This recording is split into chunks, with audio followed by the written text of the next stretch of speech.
You've been the reliable one, the provider, the man who shows up, keeps the peace, and does the work. And it's still not working. Not because you're not trying hard enough, because effort without identity is just labor. There's a word for it. I call it the Beta-Mule. And if you're watching this, there's a decent chance you've been living it. Hi, I'm Cody, and this is King of Me. Here's what's happening. And once you see it clearly, you can actually do something about it. The mule is one of the hardest working animals there is. Stronger than a horse in many ways.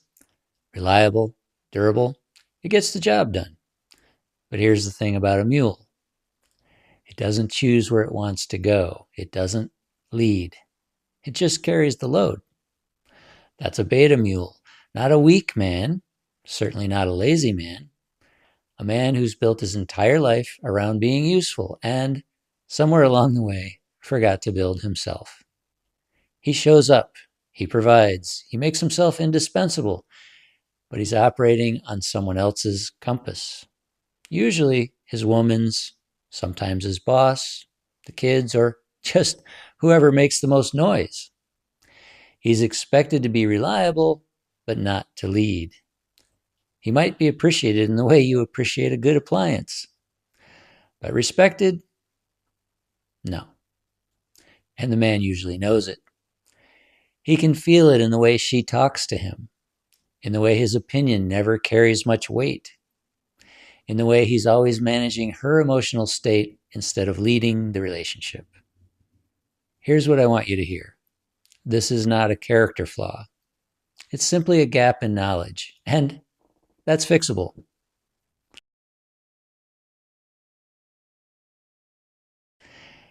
Nobody decides to be a beta mule.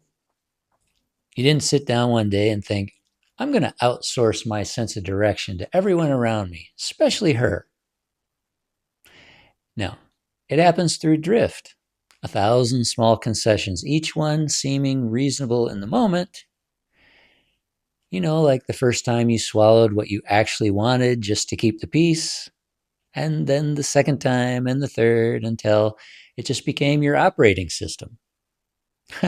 I used to drop everything to attend to the smallest complaint my ex-wife had.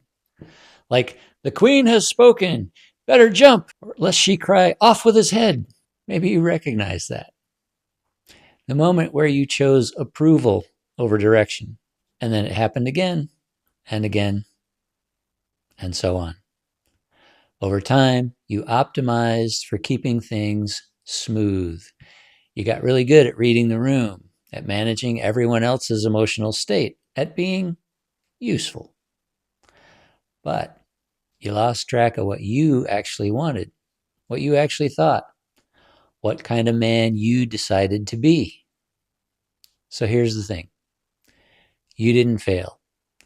You just never deliberately chose where you wanted to go. Nobody handed you a framework for building your own identity. So you just kept pulling the cart. Now, often when men hear this, the first instinct is to overreact. They go from beta mule to domineering, reactive, swinging in the other direction. But that's not it. The opposite of beta mule isn't an aggressive jerk, some kind of domineering machismo man. No, it's simply a man who knows who he is. Let me give you a comparison. Bob works hard, provides, shows up. Chris works hard, provides, shows up, and knows exactly who he is and what he stands for. It's the same output, completely different foundation. Bob is useful. Chris is a king. The difference isn't what he does, it's what's underneath it. I call that the crown, your core identity, not your job title, not your reputation, not what your boss, your dad, or your woman thinks of you. It's who you've decided to be. Your values, your non-negotiables, your personal code that you live by. The crown is what you stand on when everything else shifts. And building it takes work. So how do you start?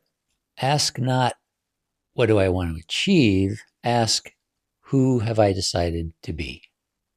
That's the question that starts to pull you out of the mule's harness. Remember how I said I used to jump when my queen called?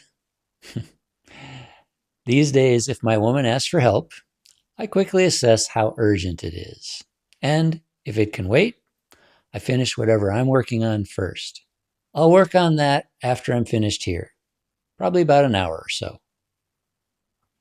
I'm not ignoring her, but I am setting the terms. So I don't needlessly sacrifice the important for the urgent, especially when it isn't. If you want to go deeper on this, I made a half-hour video on exactly how to start building that foundation. It's called How to Take Back Control of Your Life. Link below. And if you want a quick gut check first, a way to see where you actually stand right now, the Isolation Audit is a free download. 5 questions, 5 minutes. Tells you a lot about where you've been drifting. That link's below too. Stop drifting, start leading.